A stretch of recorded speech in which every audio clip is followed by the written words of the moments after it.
Hello everyone, I'm back again. We've got our corn casserole is already done. The sweet potato casserole, the sweet potatoes that have been chopped and they're baking in the oven. If you look at that recipe, I think I put 45 minutes at 350.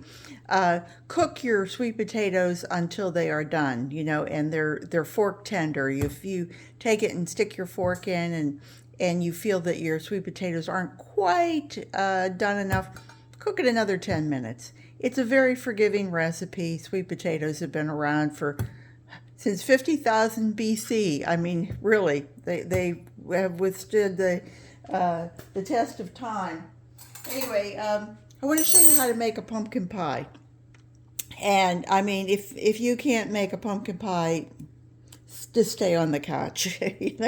Anyway, the instructions are on the back of most pumpkin pie, whether it's Libby or Del Monte, or if you're over in Europe or anywhere. You should be able to get pumpkin pie. You can even buy the ones that are a pumpkin pie mix, and they already have sweetener and stuff added into it. But I like to get the just regular, because then I can control what's going into the food. And I see I need a spatula here, and I'm going to ooze it on out. But most people think that this really is pumpkin, but it ends up being a really squash.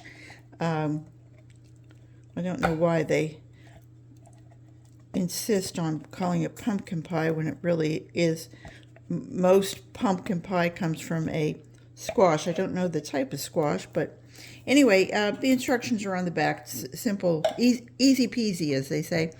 And you can just add that and add your eggs. If you want to give them a little bit of a stir ahead of time, that's fine. I'm going to end up using an immersion blender to kind of get this all going, but gives it a little bit of a mix up there. There we go. And I'm going to add in everything that it calls for, and maybe a little bit more. It calls for 3/4 of a cup of sugar, which is almost that. If you're dealing with somebody who's diabetic and you want to use part sugar and part something like Splenda or something along those lines, you can do that. It helps out because it's a squash, really.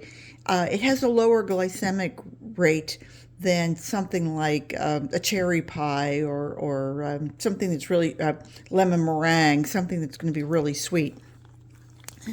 So by itself, I'm telling myself that it's good for me already.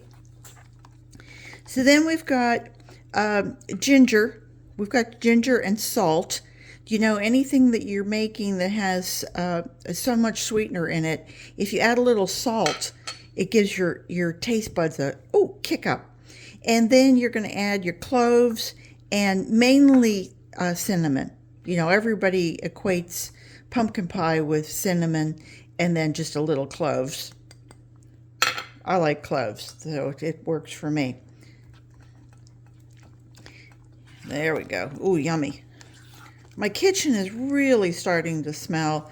The sun is coming up. It's about 7 o'clock, so I'm working on my third dish here. And a good old canned milk. Now, if you want to add regular canned milk, you can. If you want to add, this is 2%, so this is a low fat. But if you really want to kick up a pumpkin pie, add condensed milk. That'll really set you over the top. And then the secret ingredient is add a couple tablespoons of bourbon to it. Whoa, that really takes it over the limits of everything. Let me just get this all out of the way. And I'm going to give it just a little bit of a stir so I don't have this all over the kitchen. There we go. We're going to mix this to the side.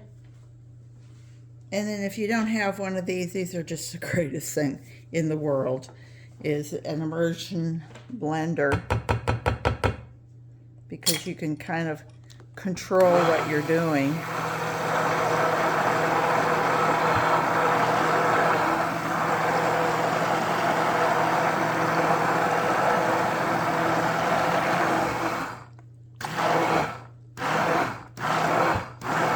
Isn't that heaven? Not really beaters to lick, because you don't want to hurt yourself there. Ooh, that's delicious. You know, that's the advantage of being the cook, is that you get to taste things. And nobody else knows it, except for if you're making a video and then everybody knows it. So there you have it. I mean, is that the easiest pie to make or what? So now, let's go into the freezer here. I have to make a pie crust. I have to admit that my pie crust are really purchased pie crust. And I mean, they're not beautiful like, you know, my sister makes the most beautiful pie crust. I can make one called a pâté sucré, which has a stick of butter in it and flour and a little bit of water. And those come out nicely. But if I make a regular pie crust, you know how they always tell you, well, you know, just work it real and do this and add ice water and add. Mine come out, they look like a rock. So hang on there just one sec. I want to show you what else we got going here.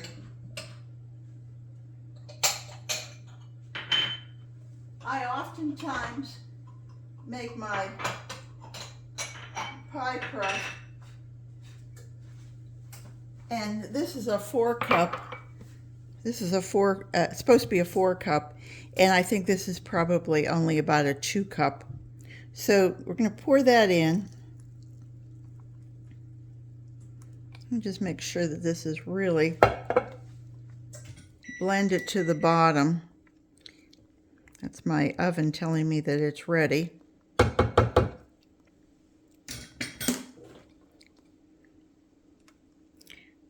This will rise up. Sounds like a revolt, doesn't it? This is gonna, oh, too much. This is gonna rise up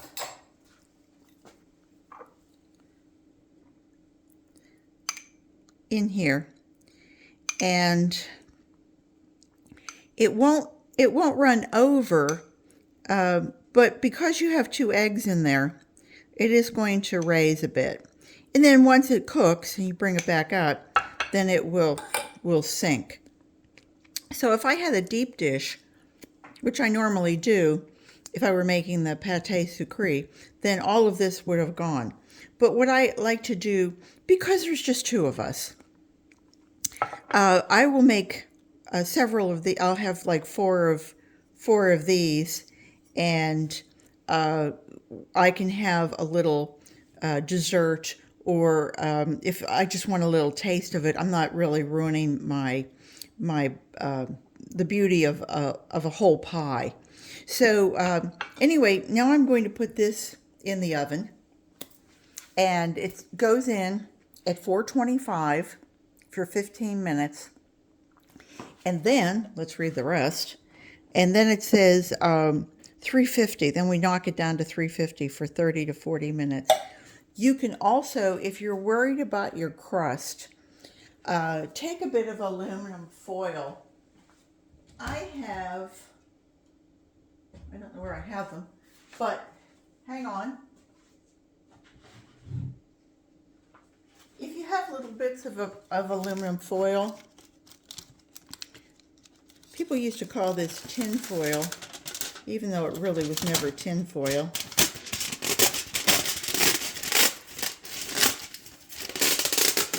But you can take it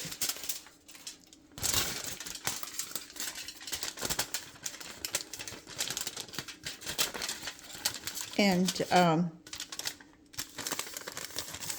do this around your pie, and then just it do that the whole way around, and it will protect your pie crust. And then, like for that period of time when it's on for 450, I mean, that can really burn a pie crust, especially these little thin ones. But if you put a protector on there, they actually sell them. I have a little set that you can just like lay around it, and they're really flimsy. But I've had them for like 40 some years, and even longer than that actually, because we got married in '73. I think I bought them in about '75, so they're getting old. Anyway, I use them, and they really are nice because then I can just pull them off, and then when it's baking at the 350, then the crust gets nicely done. So anyway, I just wanted to show you one more thing while I've got you, and that is the sweet potatoes. I don't know if I can pull those out quite yet. Whoa, I'm steaming you again. No, I took the aluminum foil off, but aren't they pretty? They're getting a little dry there, so I'm going to put this back on and go ahead and let that steam cook to the end. So anyway, as you can see, I'm set up over here, and this is going to be my third dish. And that'll take care of dessert for 2 people. So anyway, I hope everybody's having a really great Thanksgiving. Talk to you real soon. Bye-bye.